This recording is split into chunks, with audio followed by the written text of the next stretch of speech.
May sahod. Kaya pinagpapalit nila yung time nila para sa pera.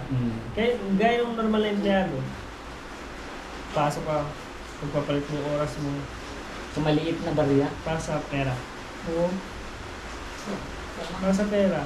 Na i-provide sa inyo. Eh, ano naman siya, reasonable. Kasi ganoon talaga tayo pinogram. Hindi mo masisi kasi, di ba, may dependent.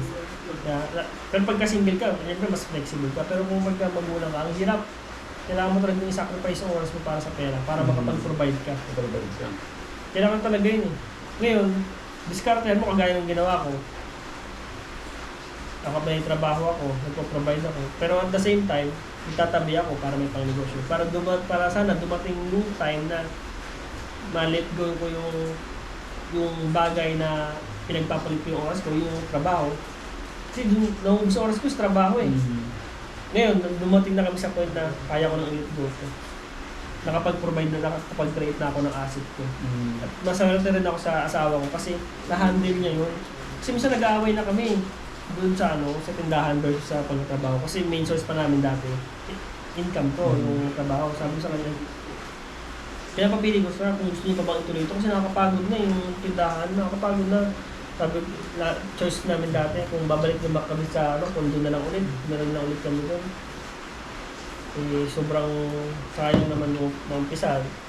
Pero ano yun, madalas kami nag-away dati kasi minsan din niya na ako naasikaso, pagod ako galing trabaho eh. Siyempre gusto ko, ba, kada paro, kakausapin ka, kakamustahin ka. Wala nang ganun eh. Kasi busy din siya. Wala nang ganun kasi yung level ng pagod niya tsaka sa akin halos pareho na. Gabi-gabi ganun. Ibang, hindi na kami na minsan nag-uusap. Kasi galing ako trabaho. Siya pagod din, galing tindahan. Pero kung doon na sa labas pero hindi na kami nakapag-usap minsan. Kasi minsan nagsiselos ako sa mga customer. Kasi, may mga customer na pagsiserban niya, napagsiserban niya to. Tapos ikaw dito. Tapos ako puto galing akong biyahe, asawa niya ako, tapos hindi man ako makausap, kamusta, mahainan ng pagkain, hindi niya, walang ulam. Tapos yung ibang tao nasa serban niya. Kaya minsan, selos ako sa mga customer niya na, minsan nagagawa niya pang makapagkwentuhan. Gabi na, minsan andun na ako sa bahay, nakahiga lang, sa cellphone, samantalang siya nakipagkwentuhan sa customer, tapos minsan, ay bad trip ako pag lalaki. Ako nakapagpinto. Nasaan ako, nagsiselos ako. Yung asawa ko, dito na ako, galing sa ako, dito lang. Diyan na naman yung asawa ko. Lagi na yung pag-awayan dati yun. Kaya dumating kami sa point na parang pinag-iisip pa namin i-give up yung tindahan. Buti di nyo binibo. Sabi ko kay Pat kanina lang, isa sa pinakamalaking blessing talaga itong tindahan na hindi ko na-expect na ito pala makapag-present sa akin. Hindi ko na-expect. Napakaliit lang nun eh. Kung karoon lang dahil ito nag-umpisa kami, masaya-masaya na kami kapag yung nakaka-total sales kami ng 500 pesos. Tagtagan pesos na nakalibaw. 500 pesos isang araw. Gross na yun, gross yung total sales. 500 pesos ito. Tapos mga ilang buwan. Ito na, umabot na tayo 1,000, 2,000. Na-miss na kami 1,000. Kasi pag kinakompute ko ng 20% yun, pag 1,000, pag 20% yun, 200 pesos. So, around 200 pesos na tayo profit. Ganda, nakakatawa. Pag nakaka-1,000 ka. Umabot sa punta. Dahil mo pa yung ano nun. 200 pesos per day lang na profit. 200. Kasi 1,000 total sales eh. Dumating na ako sa nag-level up, naging 3,000 sales. Ganda, naging abis. Ito nakaka-3,000 tayo, nakamiss na ako. Siguro profit niya around 500 per day na, 400. Nakaka-miss na kasi sales namin, around 3,000. Nakaka-miss ako. Punta na ngayon, total sales namin ito. Yung karang-araw lang, yung talagang peak. Babot ko 39,000. Gross total sales na 39,000. Pero ang average namin, halos din na bumaba ng 20. 20 to 30 average yun. Range ng total sales namin. Isang araw, 20 to 30. So kung ipaprofit mo yun, nasa na around 2.5, 3K. Suwabe na yun, boy. So nabibit niya na yung sahod ko. Nabibit na. 30 days yun. Kasi may Sabado Linggo eh. Tapos wala kang travel, wala kang bus. Yung energy mo, efficient. Yung paggamit ng time and energy mo, efficient kasi nakakapagbuhat ako ng bigas, kapagbuhat ako ng soft drinks, may exercise ako kahit paano. Tapos yung pagod ko tol, hindi na siya mental tiredness. Kasi sa computer, mental eh. Puro mental, sakit sa mata, sakit sa ulo, nakakalabo na mata. Tapos, nakaganon ka lang. 8 oras na makupo ka lang ng ganyan, computer. Papanggap, minsan walang trabaho, papanggap ka lang. Imagine mo, nakikita ko yung mga tao, napakatalino ng mga tao dun sa office. Talino! Mga task pinag-aaralan, tapos Yan ganun pa. lang ang araw-araw nila. Yan pa yung isa. Sabi ko nga si Cha, parang nag-iisip na rin yun na ano. Kasi, kumbaga na, ano na sila eh, sabi ko sa kanya, umay, ano na kayo eh, isa na kayo sa parang CEO ng kumpanya. Parang ganyan.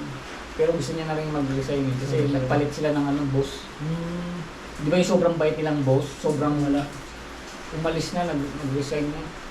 Lumipat. Iba na yung parang Toxic na naman.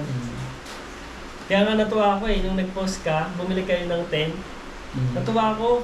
Paano yan? Pang-negosyo rin sa Yung akin. nga, natawa ka tapos nag-post ulit kayo ng blueberry. Kasi di ba, naalala mo, nung dumaan kayo sa Turkey, nakamatal kayo natin tapos nabanggit ko sa'yo, nag-resign na ako. Nakita ko sa'yo, parang amazed na amazed ka eh. Congrats. Tapos parang ilang araw lang nakita ko ka nag-post na gano'n, sabi ko ito.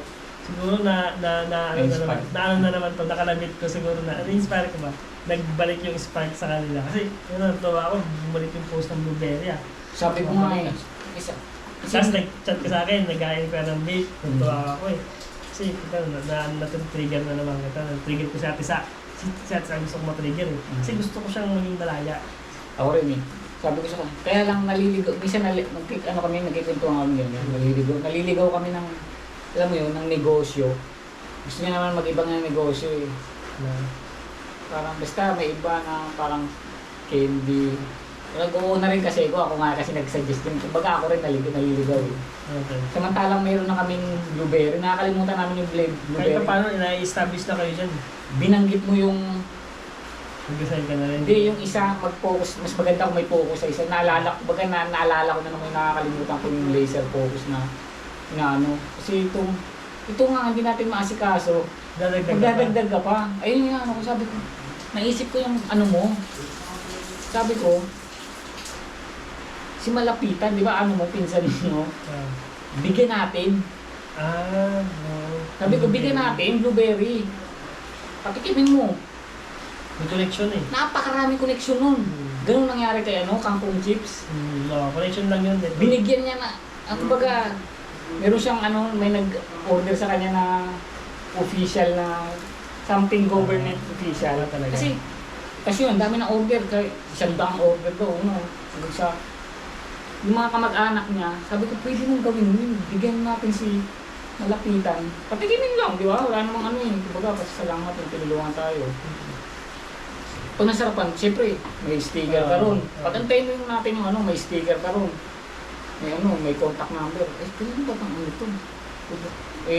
Pinsan pa.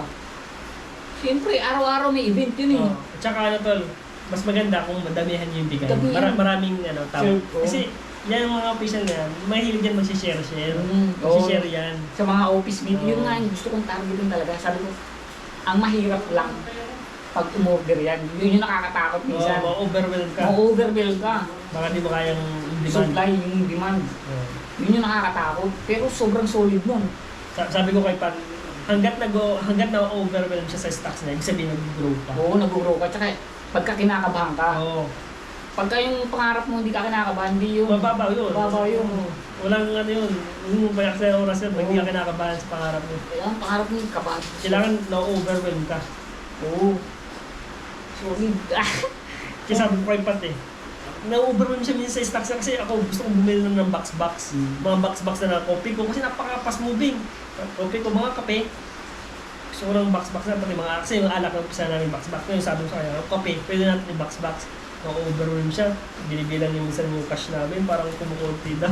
Parang kumukunti. Sabi ko sa kanya, kasi full stock tayo, napakadami natin stock eh. Konti lang yan, pero yung stock nyo ang dami. Konti yung hawak niyang cash kasi minsan na binibilang niya eh.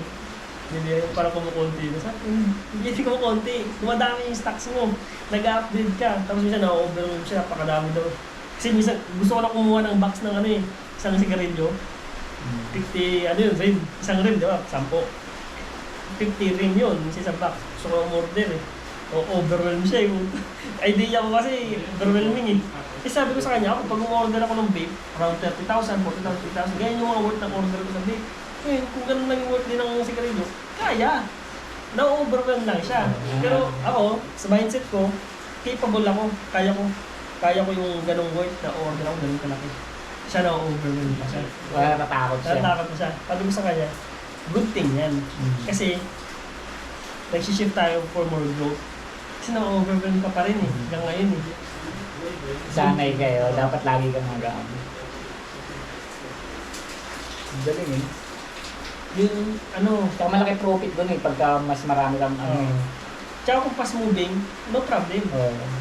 Oo, fast moving din naman yun. Tsaka profit, magaganda yung profit mo. Tsaka mas mabababa mo yung presyo mo. Mas pupuntahan ka.